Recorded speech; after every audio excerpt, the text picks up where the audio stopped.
Olá! Hoje vamos falar sobre o inferno. Todos já ouviram essa palavra de inferno, mas onde fica? Qual é a própria forma?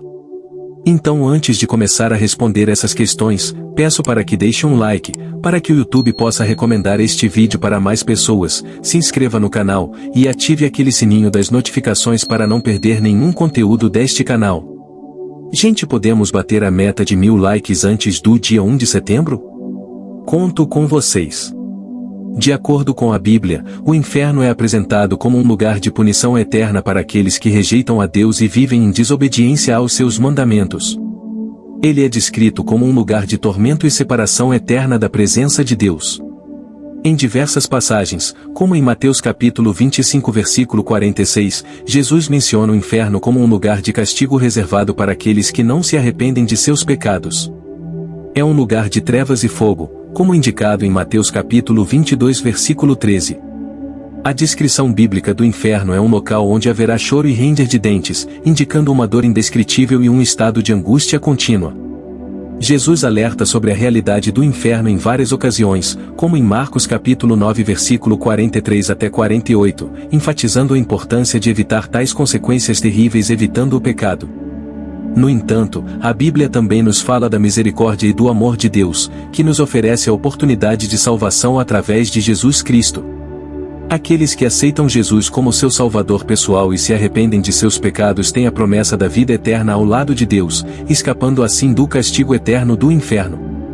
É importante ressaltar que a Bíblia não apresenta todos os detalhes específicos sobre o inferno, como sua localização exata ou a natureza exata das punições. O propósito principal dessas descrições é alertar e exortar os indivíduos a escolherem o caminho de arrependimento e reconciliação com Deus. O aniquilacionismo. O aniquilacionismo é uma perspectiva teológica que difere da visão tradicional do inferno como um lugar de punição eterna. Os aniquilacionistas argumentam que os ímpios não experimentarão um tormento eterno, mas serão finalmente destruídos, deixando de existir após um período de punição ou após um evento determinante, como o julgamento final. Essa visão baseia-se em várias passagens bíblicas que falam de destruição e extinção dos ímpios, bem como na natureza de um Deus amoroso e misericordioso. Alguns argumentos centrais do aniquilacionismo incluem: 1. Interpretação das palavras hebraicas e gregas. Os aniquilacionistas destacam que as palavras hebraicas e gregas usadas para descrever o destino dos ímpios frequentemente implicam em destruição ou aniquilação, em vez de tormento eterno. Por exemplo, a palavra grega apoleia, que significa ponto de destruição, é usada em passagens como Filipenses capítulo 3 versículo 19 para descrever o destino dos ímpios. 2. Passagens bíblicas. Eles apontam para passagens que sugerem a ideia de extinção ou destruição dos ímpios, como João capítulo 3 versículo 16, onde é mencionado que os ímpios perecerão, e Romanos capítulo 6 versículo 23, que fala da morte como consequência do pecado. 3. Natureza de Deus. Os aniquilacionistas argumentam que a ideia de um Deus amoroso e justo não está alinhada com a noção de um tormento eterno para seres humanos, especialmente para aqueles que não tiveram a oportunidade de ouvir sobre Cristo ou que viveram em condições desfavoráveis. 4. Reconciliação universal. Alguns aniquilacionistas também defendem a ideia de que, com o tempo, todos os seres racionais podem ser reconciliados com Deus, resultando em sua eventual salvação e não em um sofrimento eterno. É importante observar que o aniquilacionismo não é amplamente aceito por todas as denominações cristãs. A visão tradicional do inferno como um lugar de tormento eterno ainda é predominante em muitas tradições cristãs, especialmente nas vertentes mais conservadoras. No entanto, o aniquilacionismo tem ganhado alguma atenção e debate entre estudiosos e teólogos, e é uma das alternativas à visão tradicional do inferno. O universalismo. O universalismo é uma perspectiva teológica que sugere que, em última instância, todas as pessoas serão reconciliadas com Deus e experimentarão a salvação, independentemente de suas crenças ou ações durante suas vidas. Isso significa que, eventualmente, todos os seres humanos, incluindo os ímpios, serão restaurados ao relacionamento com Deus e desfrutarão da vida eterna. Existem várias variações de universalismo, cada uma com nuances e abordagens diferentes. 1. Universalismo inclusivista. Essa visão argumenta que a salvação é alcançada apenas através de Jesus Cristo, mas que Deus, em sua graça infinita, eventualmente concederá a oportunidade de aceitar essa salvação a todas as pessoas, mesmo após a morte. Isso pode ser visto como um processo contínuo de transformação e reconciliação. 2. Universalismo excludente. Esta abordagem afirma que todas as religiões e caminhos espirituais levam a Deus, e a salvação é alcançada de várias maneiras. Nesse caso, a reconciliação com Deus não é necessariamente através de Jesus Cristo, mas através de diferentes caminhos religiosos. 3. Universalismo purgatorial. Alguns universalistas argumentam que após a morte, as almas passam por um processo de purificação, seja através de um estado intermediário ou de um período de purgatório, onde são preparadas para a vida eterna ao lado de Deus. Esse processo de purificação eventualmente levará à reconciliação universal. É importante observar que o universalismo é uma visão teológica controversa e não é amplamente aceita em todas as tradições cristãs. Muitas denominações e teólogos argumentam que o universalismo pode entrar em conflito com as doutrinas da escolha livre, do juízo final e da necessidade de aceitar a salvação durante a vida terrena. Embora o universalismo possa ser encontrado em algumas vertentes do cristianismo, é mais comumente associado a correntes teológicas mais progressistas e liberais. A visão tradicional da maioria das denominações cristãs é que a salvação é alcançada através da fé em Jesus Cristo e que a rejeição consciente dessa fé pode resultar em separação eterna de Deus. O universalismo, no entanto, permanece como um tema de debate teológico e interpretação das Escrituras. Metáforas e símbolos. A interpretação das descrições do inferno como metáforas e símbolos é uma abordagem teológica que considera que as imagens usadas para descrever o inferno na Bíblia não devem ser entendidas literalmente, mas simbolicamente, com o propósito de transmitir verdades espirituais mais profundas. Essa perspectiva é frequentemente adotada por teólogos que buscam uma compreensão mais contextual e simbólica das Escrituras. Aqui estão alguns pontos-chave relacionados a essa abordagem. 1. Contexto literário e cultural. Ao interpretar as passagens sobre o inferno como metáforas e símbolos, os estudiosos levam em consideração o contexto literário e cultural em que os textos foram escritos. Muitos dos símbolos usados, como fogo e trevas, eram comuns em tradições antigas e têm conotações simbólicas que podem ser diferentes das interpretações literais modernas. 2. Linguagem apocalíptica. Muitas passagens que tratam do inferno fazem parte de literatura apocalíptica, que é caracterizada por linguagem simbólica e imagens vívidas. A interpretação dessas passagens exige uma compreensão dos códigos e padrões da linguagem apocalíptica, em vez de uma leitura literal. 3. Foco nas verdades espirituais.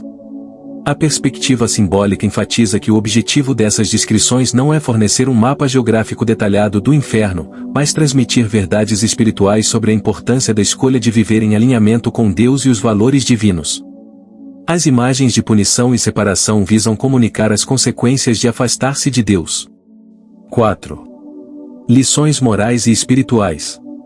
Ao interpretar as descrições do inferno como metáforas, os teólogos sugerem que o foco deve estar nas lições morais e espirituais que essas passagens buscam ensinar. Isso incentiva os leitores a refletirem sobre a importância da responsabilidade moral, do arrependimento e da busca de uma vida piedosa. 5. Variedade de interpretações.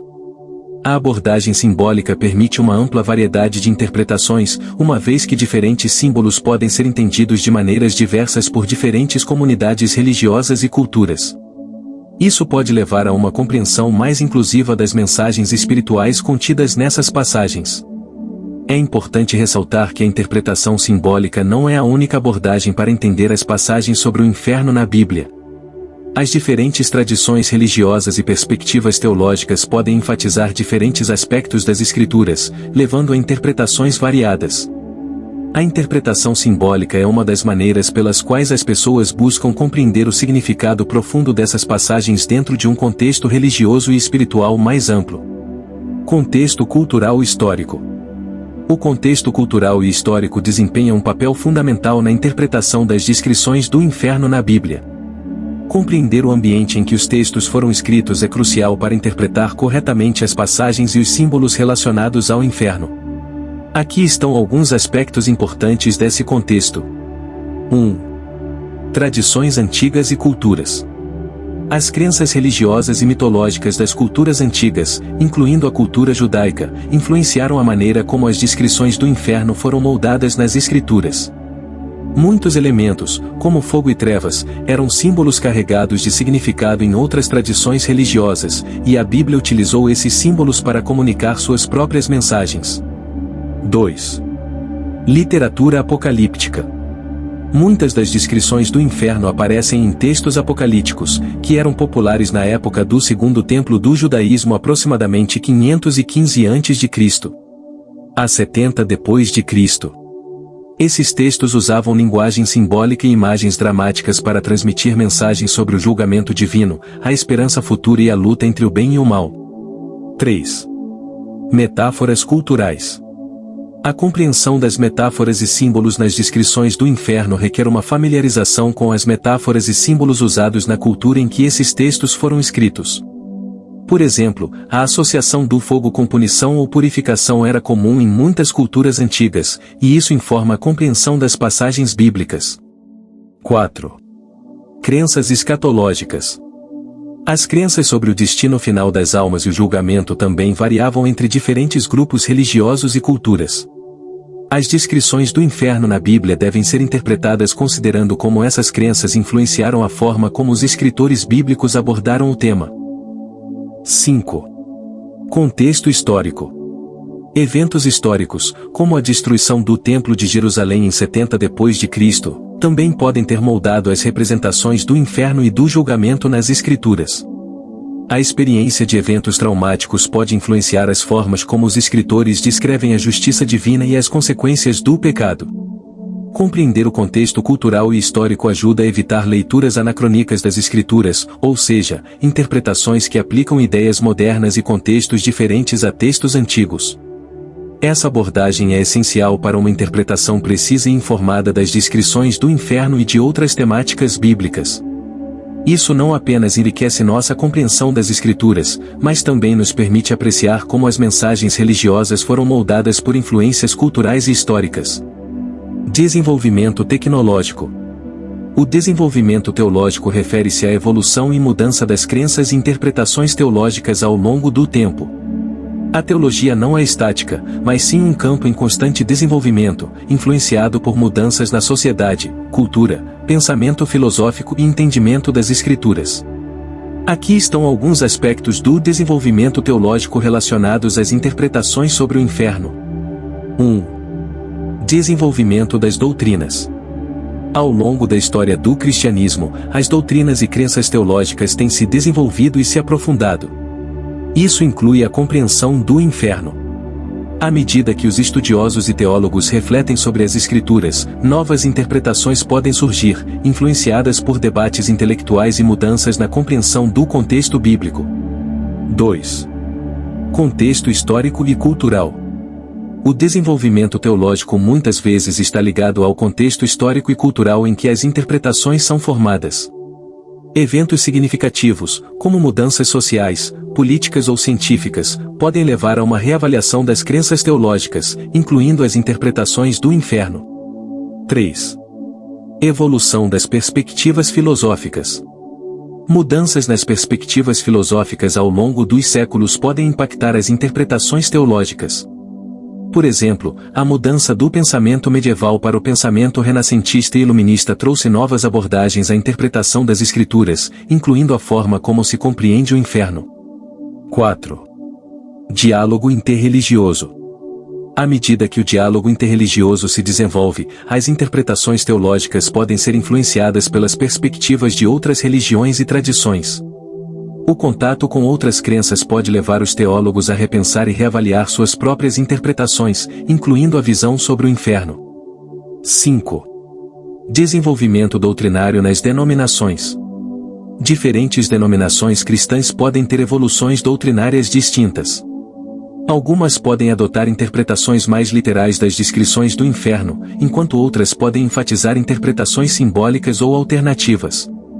O desenvolvimento teológico dentro das denominações influencia como o inferno é entendido e ensinado. É importante ressaltar que o desenvolvimento teológico não implica necessariamente que as interpretações anteriores estavam erradas, mas sim que a teologia é um processo contínuo de reflexão, debate e aprendizado. Diferentes teólogos e tradições podem chegar a conclusões variadas ao longo do tempo, o que reflete a natureza dinâmica da interpretação teológica e a busca por uma compreensão mais profunda da fé e das Escrituras. Chegamos no final do nosso vídeo. E então, qual é a sua observação? Qual deve ser a verdadeira forma do inferno? Deixe nos comentários.